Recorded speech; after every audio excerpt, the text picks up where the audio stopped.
Welcome to the Best Books Podcast, an Orchard Hill Church podcast that helps you choose your next book. My name is Jonathan Thede, and today I am surrounded by idiots.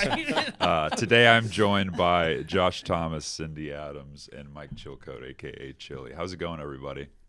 Fabulous. Good. We're Great. having fun so far. Yeah, we're We are here. so excited to be here. Let the fun Yeah. continue.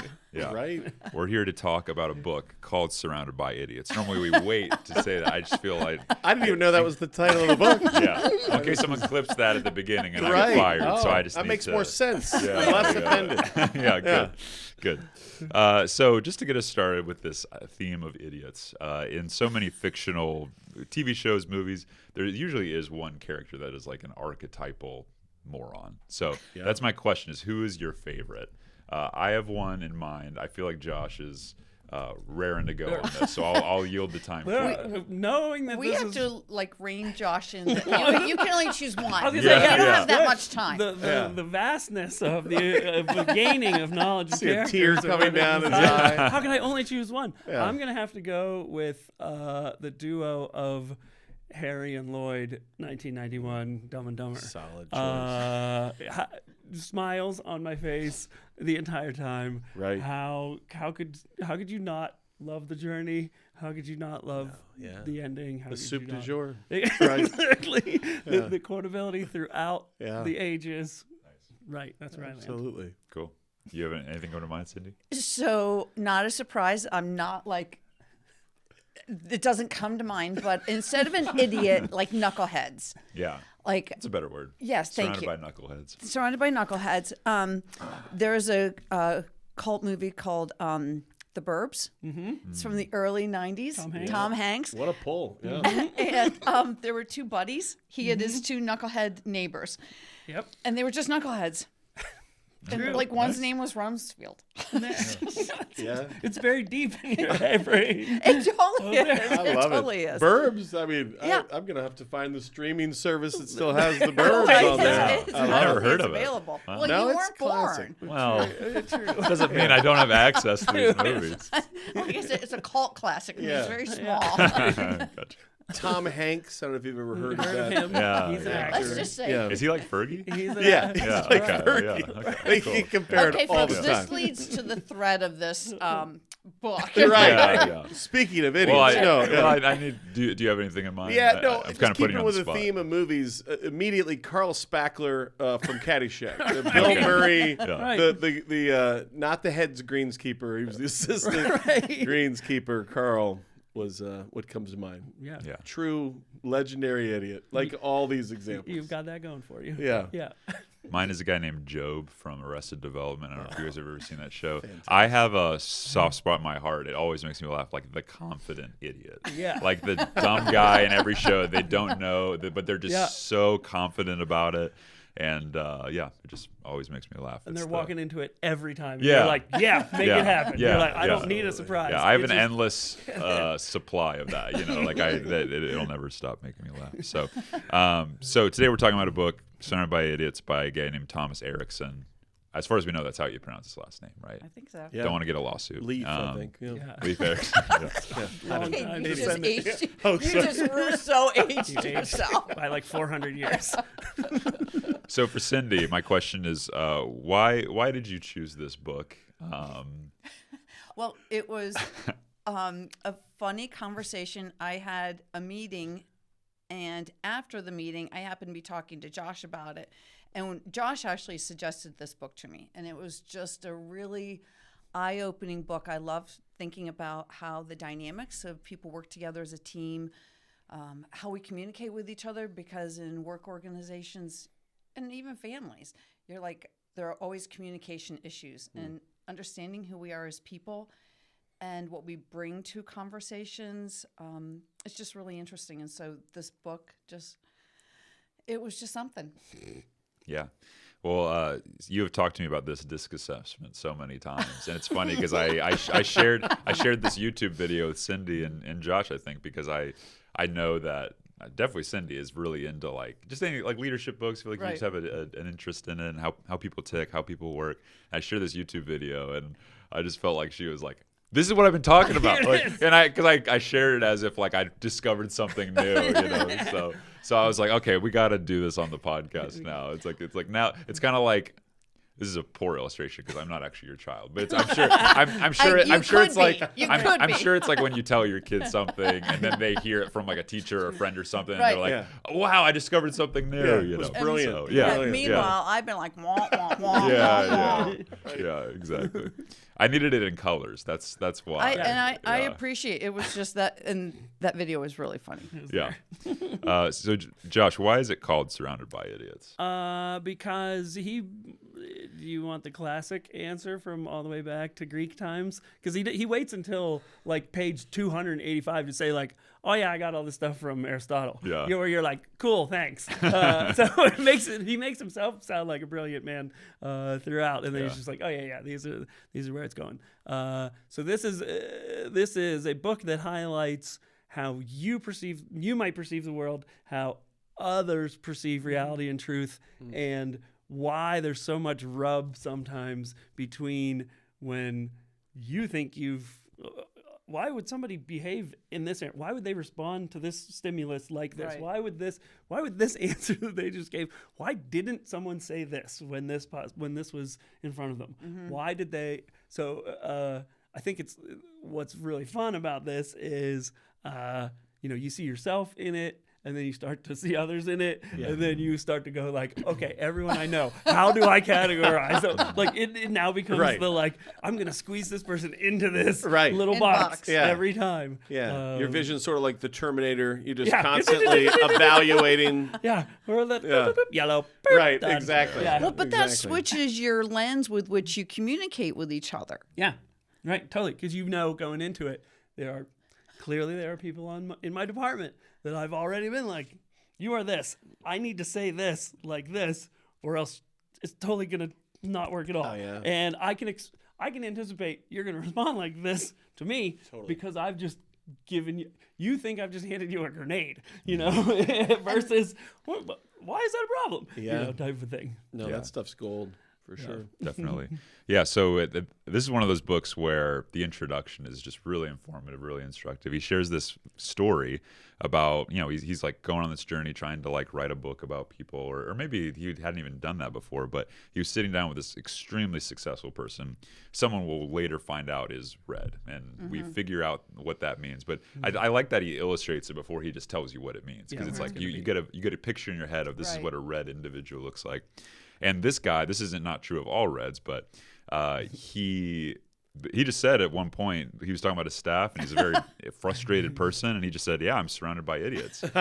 And the author was so taken aback by that because he could tell the guy actually meant it. We might say that as a joke, What a way to galvanize the team. Yeah, exactly. Yeah. Exactly, yeah. Right. And for those of us who aren't red, we're like, that's awful. Why would you say that? Right.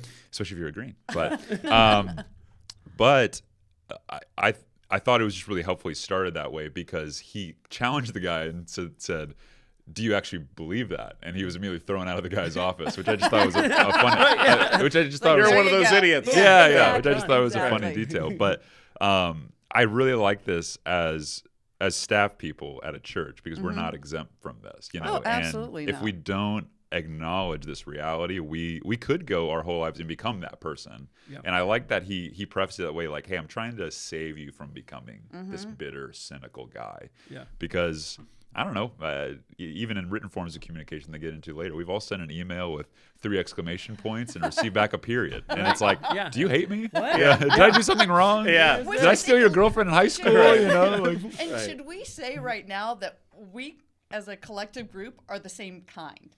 Yeah, there's a lot of I think you guys are a little more yellow than me, but I think that's why we get along so well. It's because I can. And that's why you're going to be challenged just to like rein all of us in. Right. But it's a joyful challenge. Right, so speaking of reining you for in, being so kind. speaking of reining in, that's segue.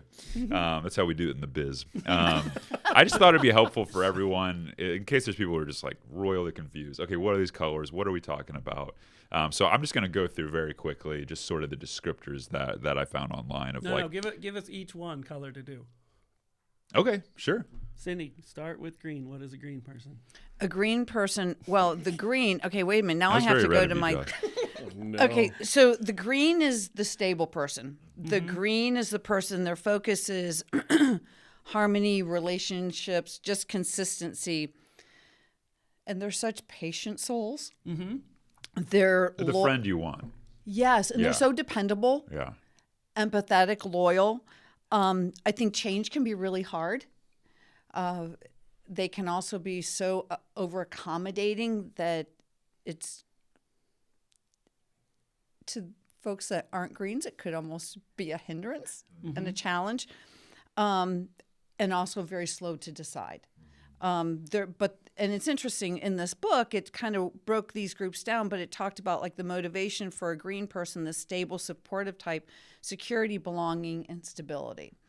So one thing I really love about green, we're kind of skipping ahead here, but do you remember when we talked about stress later in the book, what stresses them out and how they deal with conflict? I found that so helpful I'm not typically green, but at greens in my life where it's like they absorb, dare I say abuse? I mean, it's not really abuse, but they absorb, that's their solution, right? Is just like, well, I don't want to deal with conflict. That's icky. That would mean I'm a bad person if I yell but at they someone. eventually blow, right? That's what it says. So that's what it burn said. to, it's a long wick, but eventually and it will explode. And it said that, like, I mean, even before they explode, it's like it's internalized, and so they're carrying that with them. Whereas you read that and you're like, maybe there is some beauty to being a red, just telling someone how it is, and then and then you forget about it. You know, you have a short memory. Because a green, you might be dealing with and navigating things that happened years ago.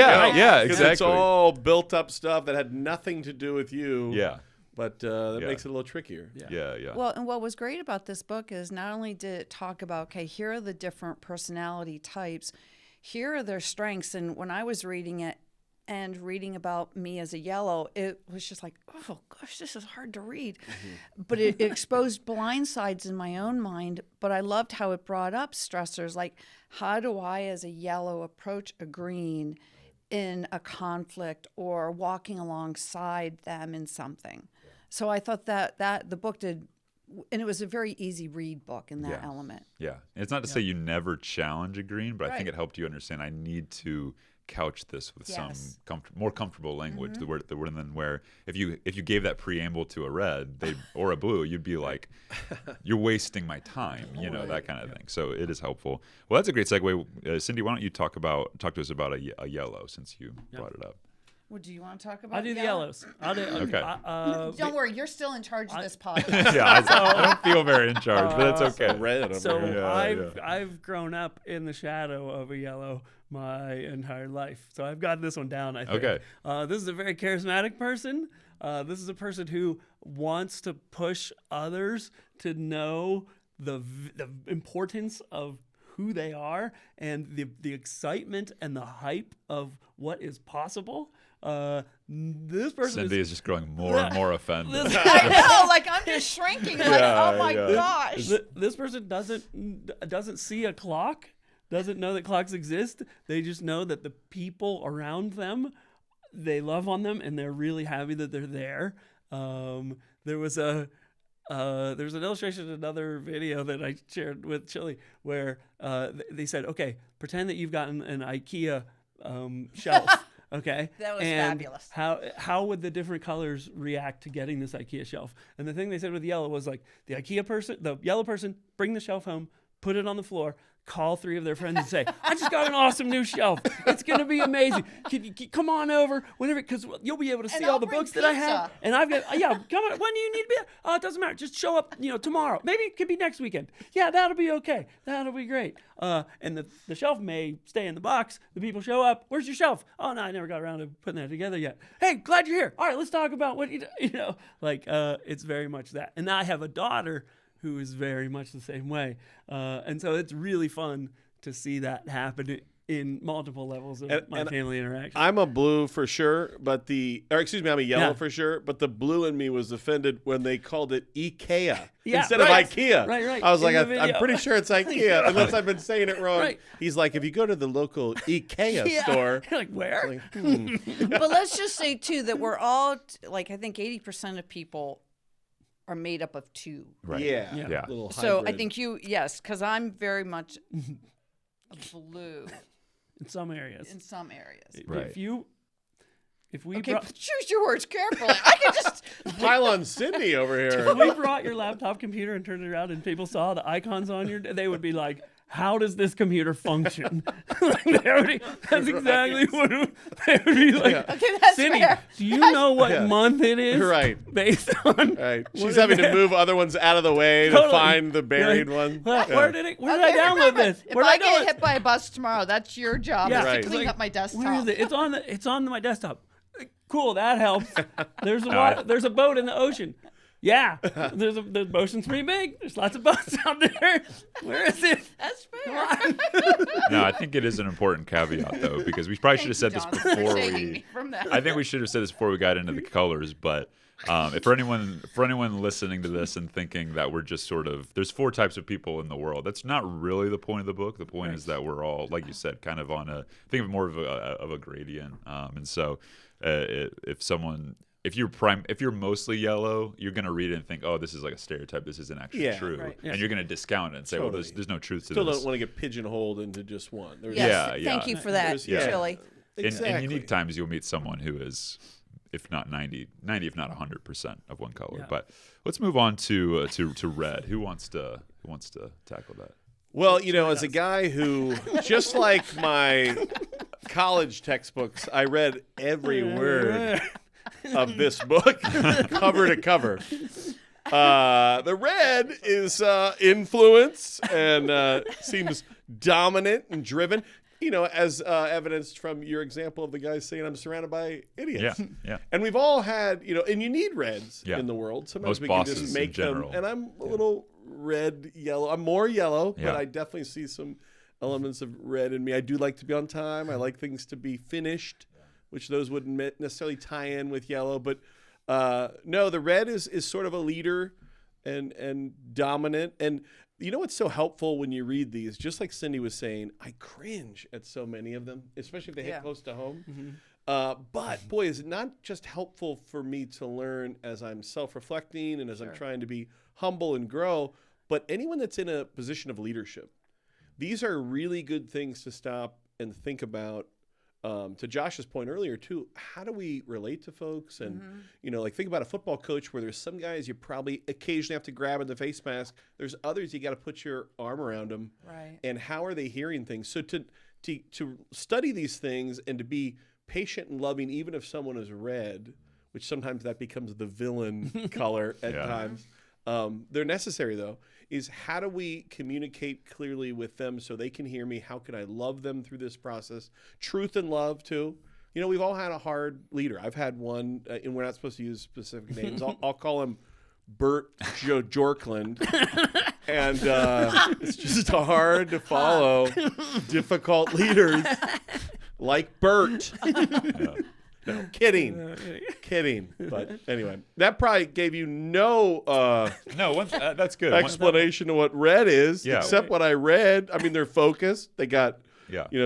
they overcome challenges, motivation. One thing I found really interesting was that motivation piece, because I'm a yellow, if not a yellow green. I have very little red in me. I'm very motivated by relationships. If I make a decision that hurts someone, like I want to preface that decision, go to them and say, hey, this is going to happen. I want to prepare them for that. Whereas it was just fascinating to read. Like I frankly didn't know there were personality types that weren't. I was like, aren't we all? Isn't that what it means to be? Isn't that what it means to be a person, a human? Is to care about how other people feel and be empathetic and stuff. So I'm surrounded by idiots. So You've never it been to bears the that out. DMV, I think. Yeah, that's the next step. Is every industry of life. What kind of person works here? Right. So Caring, nurturing. Yeah. right. I'll finish up very quickly with blue because these are the people I get along with worst. So a blue is the analytical, detail-oriented type. So as a yellow, you're coming together with these genius ideas. You're on your soapbox, and the blue's like, not going to work, not going to work, not going to work. Yeah, No, exactly. no. So the focus is facts, structure, and accuracy. If you go into a meeting with a blue, you'd better know what you're talking about because they will sniff it out. They don't care how well you say it if it's not factual. Strengths are they're careful, logical, thorough, and precise. I need to stress, you want a blue on your team. You want, if your goal is not just to talk about it, but to make it happen, a blue is a person who's gonna make it happen. Challenges can be overly critical, cautious, or perfectionistic. It can be the person who's always pumping the brakes. Yellow and red, always pushing it forward. Motivation is quality, order, and correctness. You want them in charge of money. I just found this picture on the internet yesterday. This describes a blue exactly when dealing with maybe a red or yellow. It says, yes, I am insufferable, but I am also correct. So I literally don't know what you want me to do. The OCD blue person, too, I want to eat dinner at their house. Other people, I might be a little more hesitant. Yeah. I have a friend who's 45 minutes late to everything, and normally a really great time. Yeah. But it's in those moments like, man, I wish you were a little more blue. I wish you'd rather get a here. little cleaner, keep less us pet together. hair in the casserole. Yeah, exactly. So just a big picture summary in case someone is new to this concept, don't know what we're talking about. Reds get things done, yellows bring the energy, greens keep the peace, and blues make sure it's done right. So I have a question for Cindy. Cindy, what do you know about the author, and why do you think they decided to write this book? It's okay if you don't know anything about the author. Basically, it was just, I saw kind of a critique about him that it's not as though he's a great academic, but it was a matter of he was just, as you said, working with some executives in a consulting business and just got intrigued by the different challenges that communication and working together bring about. And so that's when he went into a deep dive. And this is pretty similar to, and he leaned into like the DISC assessment. Yeah. We'll talk about that. Tell us what the DISC assessment is and how. You don't have to throw me that poem. Yeah. Keep this going. Yeah. You seem to have a paper there, right? I do. I don't know if you're do. prepared to talk about this. Well, because that is the S in me in conjunction with my fun yellow. The DISC assessment is one of these personality assessments where there's a dominant, there's an influence, there's a conscientiousness, and a steadiness. And you can, get into these buckets. And so it kind of aligns with the colors. But yeah. So it's very similar in how he described it. What I liked about the DISC was that it was just, it was a little bit more clean cut and lent itself more to a business environment versus kind of how he had it laid out. Yeah, gotcha. So this question's for everyone, but we already talked about what color we are, but is there any color that you have a hard time getting along with? Is there a color that when you read this book, you're like, this is a person hypothetically that I would run into issues working with?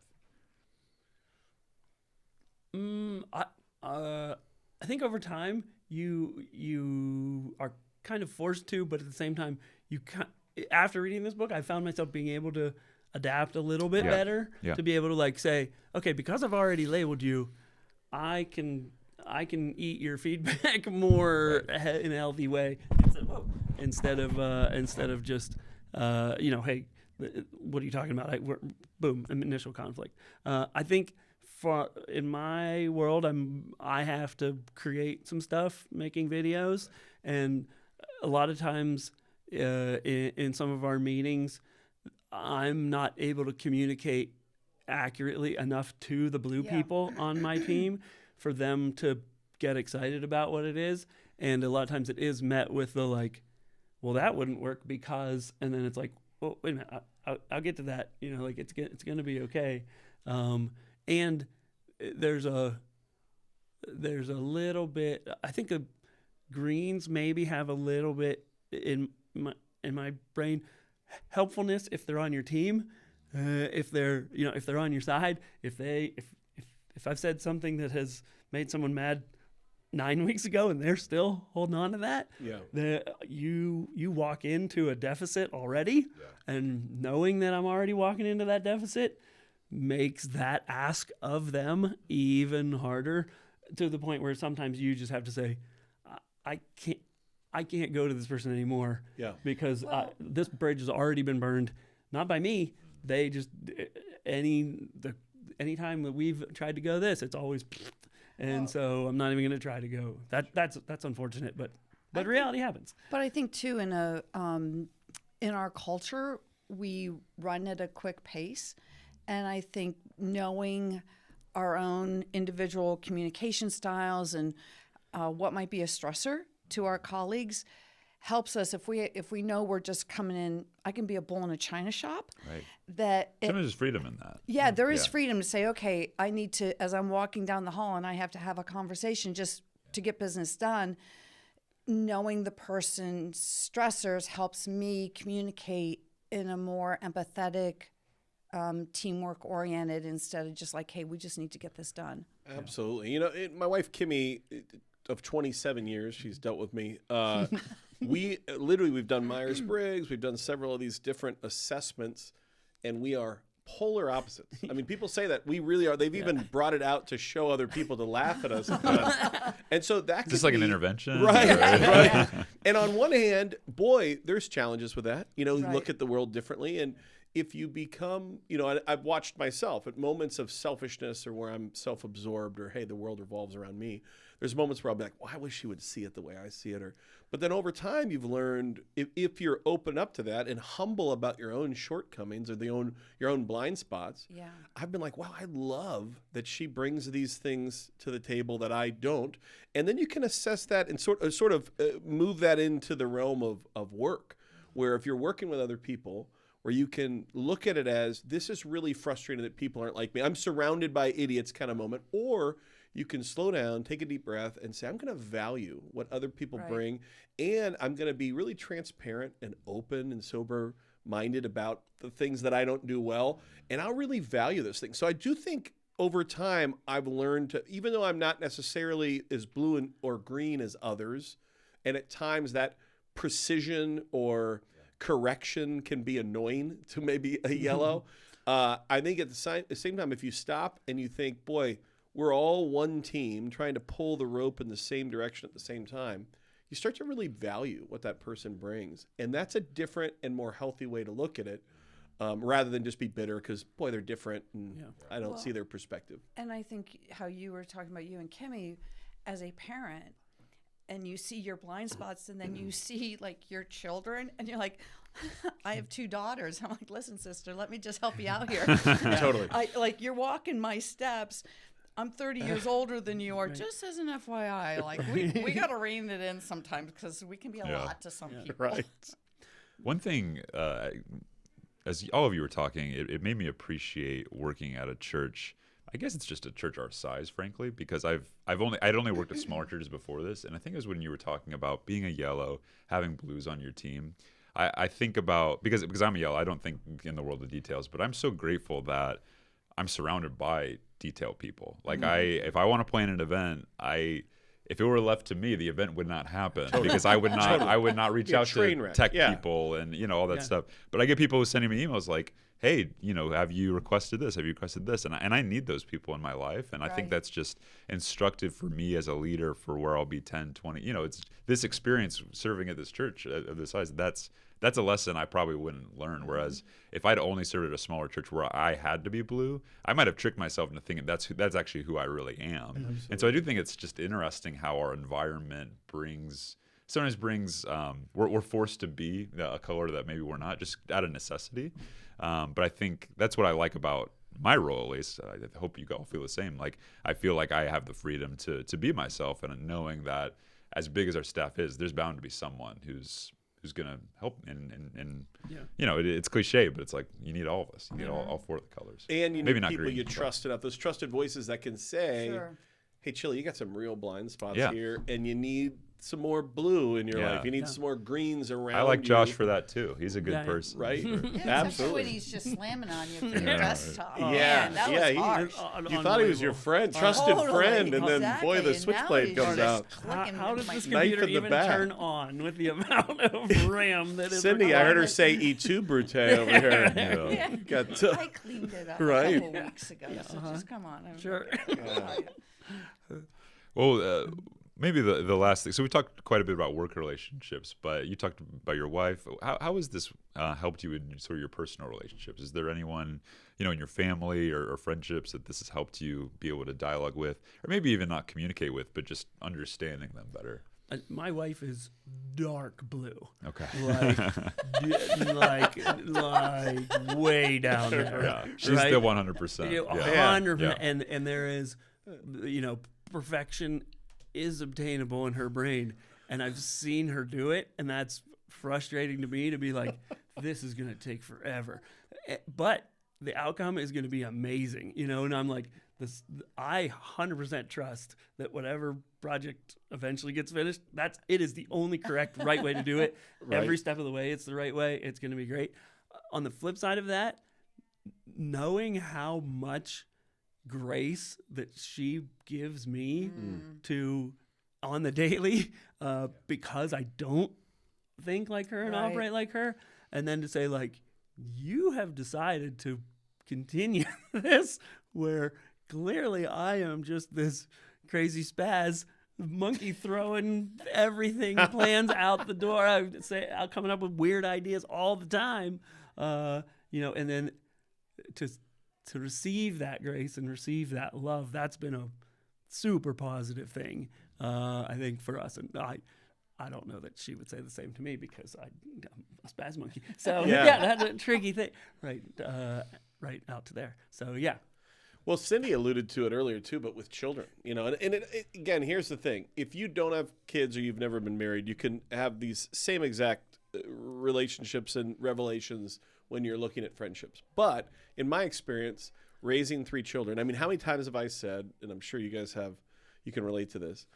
I've said to Kimmy, boy, I can't believe these 3 humans that are our children here are the same gene pool. Like, it's crazy how they'll view different things and how they respond. And so all of that has been a wonderful test case of being like, instead of looking at it as a cookie cutter response of here's how you do it and here's how I'm going to respond and I'm going to get mad if you do something different. Instead, taking a deep breath and taking a step back, pumping the brakes a little bit, trying to hear, okay, well, where is that coming from? And walk me through why you responded that way. And one little trick we did when the kids were little that I think helped a ton. I don't even know who told me or where I stole this from. But if someone would do some willfully disobedient, or they would respond in a way that I would say, boy, I'm surrounded by idiots. I'd have a moment where punishment would happen and maybe I'd send them to their room. And when I would come up to talk to them, I would slow down and walk into the room, knock on the door, walk in, and I would tell them a story about a time I screwed up. And then at the end of it, we would then open up to, hey, this thing that happened, the reason you're being punished. Let's walk through that. And it disarms people enough to say, wow, he wants to explain to me in humility that he screws up too, that he falls short. He views things maybe differently than I do and made some mistakes. And now there's an openness to share that. So I guess I would just say the most I've ever learned about the differences and how to work with the differences are right in my own family. And I'm still learning it, even with adult children. I'm still trying to figure out how to navigate that together. Yeah, definitely. Yeah, sadly, we're running out of time. Any thoughts how maybe our faith should impact our personality? Because I think when I used to think of this idea that Paul says in Galatians 2:20, like, I've been crucified with Christ. It's no longer I who live, but it's Christ who lives in me. Sometimes I would feel like to be a Christian is basically just to lose your personality, to lose that which is essentially you. But I think something I've learned over the past few years is just that it's actually the opposite. Like, Christ wants to make us the Christ-like versions of ourselves. So is there any color that you think of, or maybe your own color, where you're like, this is what a Christ-like yellow, green, blue, red looks like? Yeah, I was thinking that this is not written by a Christian author. Right, but right. One chapter in the back that could be added that is just simply the, Jesus is all of these at the same time. Yeah. Like that, and then you. I remember that. Yeah. Okay. All right. That's that's what this book is missing. Right. There, but yeah, I think having the humility, but also being confident enough to know that as a child of God, you are loved and you are not a mistake. God did not screw up when he assembled you like this. And there's a reason why he assembled you like this. And your job in the world is to figure out how you are supposed to, bring forth his kingdom in who he made you to be and who the people are to your left and your right. and how he created you to be his light. And like you were saying, they're all parts of the body in our office, in our home. And then how can we come together to do his work for his glory? Yeah, definitely. Yeah, as a yellow, I think, this is a reflection I had a couple years ago reading a different book, but the author was talking about the story where he loved to be sort of the center of attention in the life of the party. He was probably a yellow, like through and through. And he said it was really like, he realized that when he got married that was like a big part of his identity. And he realized, it was really he was kind of like a memoir. And he said he was driving home one day and he realized that he'd rather get the girl than be the most interesting person in the room. So something like that. And I really resonated with that because at the time I was single, and it was, I think, God's way of showing me like this is a big part of your identity. And so reading this book, I think just when I think about giving that to God and saying, I don't have to be the most interesting person in the room. Because I think for a yellow, that can be a really damaging thing. If you share an idea with someone and they're poking the holes in it, you can be bitter and you can be resentful of that. Or even just, as someone who preaches and speaks, you can really put your identity in like this creative work that I've put together. And so I think as a Christian, as a person of faith, specifically for a yellow, I think it minimizes your weaknesses a little bit because it's like I get to be myself. I get to be creative and put that forward and be who God created me to be. And yet when it doesn't work, I have, like you said, my identity is rooted in something. Man, Jonathan, that is such the through line to brilliant stuff. And I think humility has to be present regardless of where, you land on the color chart. Because, I think about Eric Liddell, who was a sprinter in the 1924 Olympics, main protagonist in Chariots of Fire, if anybody ever read that or saw that movie. And in it, he's describing, he says, when I run, I feel God's pleasure. And there's an element of what he's getting at is, I love that God created me to run, and he created this part of me. Now, if it becomes egotistical or look at me, instead of a humble moment where you can stop and say, God created me like this, and I want to use it for his kingdom, that is a game changer, regardless of what color we are. So I think humility is a huge piece of it, where instead of saying, well, this is just how I'm made or deal with it, which is just sort of self-centered, I think coming at it where you're saying, I want to be me. And if we're going to really build a Acts chapter 2 or a Revelation 7 type culture together, I want to have my fingerprints of how God created me out there, but with great humility and learning from one another. But if we can do that, the culture and community will be pretty beautiful and a real great reflection of Christ-like love and fellowship. Fun. Yeah, fun, for sure. Right. Well, I have a closing question for Cindy, since you're so passionate about the disc assessment. great. I'm not passionate about my MVP. desktop. Yeah, absolutely. So if we could force everyone on staff to read a book like this, what do you think the impact would be? How do you think it would? We've already touched on this a little bit, but just as we land the plane, what do you think the value of a book like this is for any staff of 50, 60 people, any organization? How can it help? I just think with how effective communication would be more impacted. I mean, I think just knowing how God has created all of us misfits and just being able to come together with grace. And, sometimes we have to have hard conversations, and it would just make those more well received and just a better working community. And I think of the effectiveness of working within your team, knowing like this information needs to be delivered. We're not going to give that task to a green person who has to tell someone that they messed up. Like, no, give that to the red. Let that thing happen inside of there. Protect that person green. Oh, great example. We had a new campus launch going up, and in the new building, there were I want to say maybe 5 or 6 little wireless access points that needed to go into the building, and they needed to be done in a certain amount of time. And there's all this tight configuring that needs to happen. You got to set up the network thing exactly correctly. You want to be there's only this amount of time on there.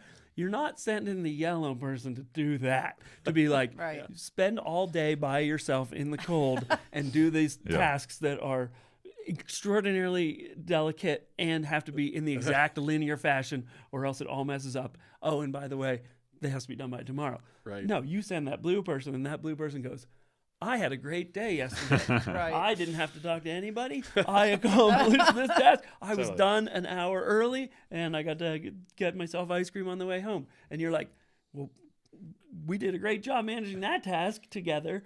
So I think if everybody sort of knew or, wore a little hat and a little sticker on their Well, head. you also don't want to be so pigeonholed too, Yeah, though. to say- That's the thing, Yeah. because And- you have to be stretched. And you say, hey, you did a nice job. I recognize this is outside of your... Right. Oh, This next time Right. I this see isn't your your desktop. sweet spot. Yeah. Next time I see your clean desktop, I'm going to go, Cindy, you did a great job. cleaning Yeah. it. Right. Yeah. If I just sit with my feet up with a margarita Yeah. and say, hey, great job doing all those tasks. I'm going to take a quick nap. That's a real Yeah. leader. That's a real leader. Yeah. Delegate. Yeah, delegate. Just to close the loop on this, I think one of the most helpful aspects of the book is how people act under stress, because I loved, it was very instructive. I never knew this before, but it talked about a blue characteristic. One, under stress, blues grumble, basically. Right. And I've worked with people who are like that, and I just chalked it up as like that's just how that person is.